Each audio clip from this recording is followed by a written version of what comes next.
कंगाली मजेब के पैसा खत्म हो गए।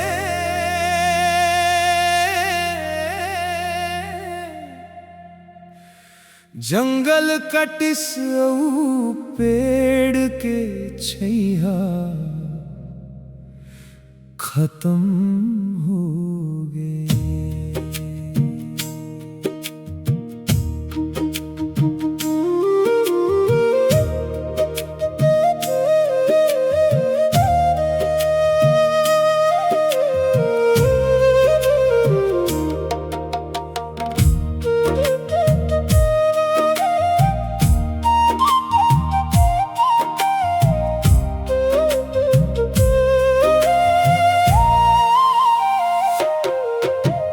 थक गे आँखी अब सावन के अगोरा माँ, बियासी करे बरनांगर के बैला खत्म हो गए। बिना पनही अंगनामा अब नहीं घूमे सकस, अंगनाली पे बरगोबर गैया के खत्म हो गए। लालच के गुलेल पड़िस ऐसे मन खेला, बेंदरा के संग में बेंदरा भगैया खत्म हो गए। कैसे निकलवे घर ले बाहर नोट पामा, रुखराई लगैया खत्म हो गए। खत्म हो गए गाँव के छैया खत्म हो गए। माया दया अपनापन धीरे धीरे सब खत्म हो गए।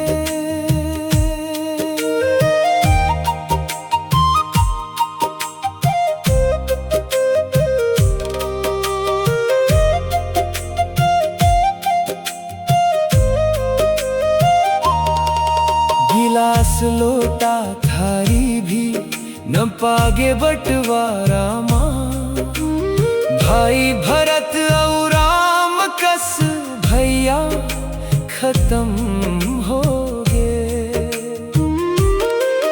मड़ई में बाजत रहिस बांसुरिया मांदर, मोबाइल के शोर में गाँव के गम्मत खत्म हो गए।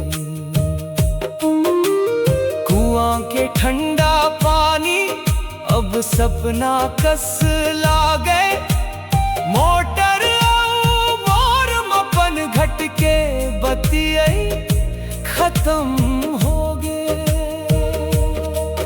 दू मुट्ठी चाउर बर लोगन परदेश भागत है, माटी संग जुड़े रहया गाँव के छैया खत्म हो गए।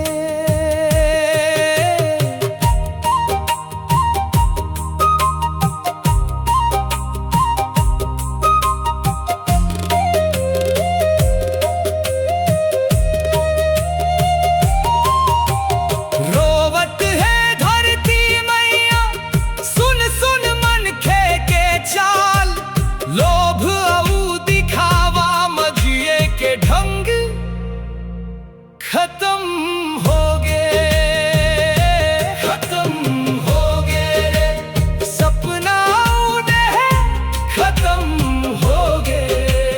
धरती रोवत गगन चुप है, मन खे के मन घलो खत्म हो गए। खत्म हो गए सब कुछ खत्म हो गए।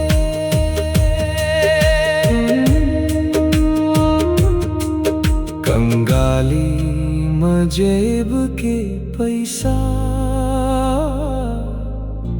खत्म हो गए। जंगल कटिस औ पेड़ के छैया।